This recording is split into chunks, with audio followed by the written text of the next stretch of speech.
नमस्कार। Prabhas action news network पर आप सभी का स्वागत है। मध्य पूर्व में बढ़ते तनाव और ईरान के ड्रोन हमलों की चुनौती के बीच अमेरिका ने अपनी रक्षा व्यवस्था को मजबूत करने के लिए एक नया कदम उठाया है।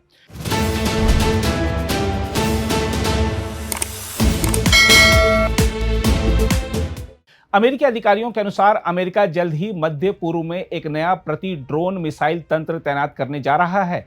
इस तंत्र का नाम मेरोप्स है और इसे विशेष रूप से दुश्मन के ड्रोन को पहचान कर उन्हें हवा में ही नष्ट करने के लिए तैयार किया गया है।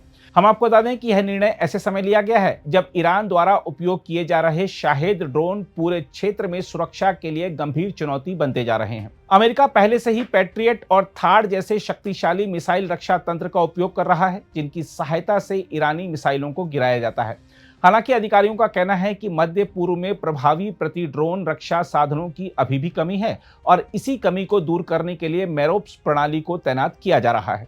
अमेरिकी अधिकारियों ने बताया है कि मेरोप्स प्रणाली की विशेषता यह है कि यह ड्रोन के विरुद्ध ड्रोन का ही उपयोग करती है। यह इतना छोटा है कि इसे मध्यम आकार के पिकअप वाहन के पीछे भी लगाया जा सकता है।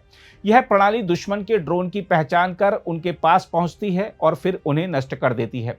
इसमें एआई का उपयोग किया गया है, जिससे यह उपग्रह या इलेक्ट्रॉनिक संचार बाधित होने की स्थिति में भी लक्ष्य तक पहुंच सकती है। अमेरिकी अधिकारियों का कहना है कि ईरान के शाहेद ड्रोन के विरुद्ध अब तक की प्रतिक्रिया निराशाजनक रही है।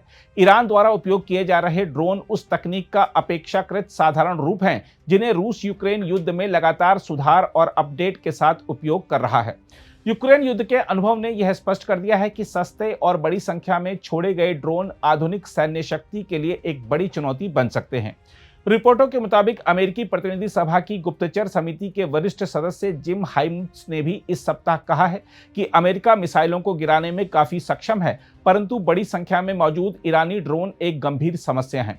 उन्होंने कहा कि समस्या केवल तकनीकी नहीं बल्कि गणितीय भी है। महंगे रक्षा मिसाइलों से सस्ते ड्रोन को गिराना आर्थिक दृष्टि से भी चुनौतीपूर्ण है। उनका कहना था कि एक छोटे और सस्ते ड्रोन को गिराने के लिए बहुत महंगा मिसाइल चलाना पड़ता है, जो लंबे समय तक टिकाऊ रणनीति नहीं हो सकती। इसी समस्या के समाधान के रूप में मेरोप्स प्रणाली को विकसित किया गया है। यह प्रणाली ड्रोन को पहचान कर उन पर हमला करने वाले छोटे ड्रोन भेजती है। इसकी लागत पारंपरिक रक्षा मिसाइलों की तुलना में बहुत कम है। जहां एक महंगा मिसाइल चलाने की लागत लाखों डॉलर तक पहुंच सकती है, वहीं मेरोप्स प्रणाली अपेक्षाकृत सस्ते साधनों से दुश्मन के ड्रोन को नष्ट कर सकती है। इस प्रणाली का परीक्षण पहले यूरोप में किया जा चुका है। पिछले वर्ष नवंबर में रूस के हमलावर ड्रोन कई बार नेटो के वायु क्षेत्र में प्रवेश कर गए थे।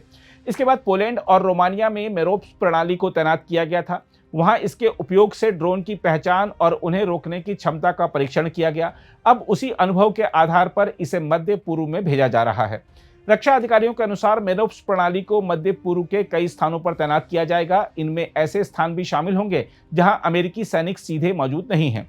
इस प्रणाली का निर्माण पेरेनियल ऑटोनोमी नामक कंपनी कर रही है, जिसे प्रौद्योगिकी जगत के प्रमुख उद्यमियों का समर्थन प्राप्त है। इस बीच यूक्रेन के राष्ट्रपति वोलोदिमीर जेलेंस्की ने भी कहा है कि अमेरिका ने उनके देश से ईरान के शाहेद ड्रोन से निपटने के अनुभव साझा करने का अनुरोध किया है। हम आपको बता दें कि रूस द्वारा यूक्रेन के विरुद्ध इन ड्रोन का बड़े पैमाने पर उपयोग किया गया है, जिससे यूक्रेन को उनसे निपटने की व्यवहारिक समझ हासिल है। पेंटागन के अधिकारियों ने भी स्वीकार किया है कि ईरान द्वारा छोड़े जा रहे ड्रोन के बड़े समूह को रोकना आसान नहीं है। खाड़ी क्षेत्र में मौजूद कुछ अमेरिकी ठिकाने इन हमलों के प्रति संवेदनशील बने हुए हैं। रक्षा मंत्री पीट हेग्सेथ ने कहा कि कोई भी प्रणाली हर हमले को पूरी तरह रोकने की गारंटी नहीं दे सकती, परंतु अधिकतम संभव सुरक्षा व्यवस्था स्थापित करने का प्रयास किया जा रहा है। देखा जाए तो इस घटनाक्रम के व्यापक सामरिक निहितार्थ भी हैं, क्योंकि आधुनिक युद्ध में ड्रोन अब निर्णायक भूमिका निभा रहे हैं। अपेक्षाकृत सस्ते और बड़ी संख्या में छोड़े जाने वाले ड्रोन महंगी और जटिल सैन्य प्रणालियों को भी चुनौती दे सकते हैं। इसके अलावा मध्य पूर्व में अमेरिका और ईरान के बीच अप्रत्यक्ष संघर्ष का दायरा लगातार बढ़ रहा है। साथ ही भविष्य के युद्ध में एआई आधारित स्वचालित हथियार प्रणालियों का महत्व तेजी से बढ़ेगा। बहरहाल मेरोप्स की तैनाती बदलते युद्ध स्वरूप को दर्शाती है। यह संकेत देता है कि आने वाले समय में आकाश में केवल मिसाइल ही नहीं बल्कि ड्रोन के विरुद्ध ड्रोन की लड़ाई भी आधुनिक युद्ध का सामान्य दृश्य बन सकती है। अगर आप भी लेना चाहते हैं देश दुनिया की तमाम जानकारी तो आज ही सब्सक्राइब करें हमारे चैनल को। साथ ही नीचे दिए बेल आइकन को जरूर दबाएं ताकि हर अपडेट आप तक पहुंच सके।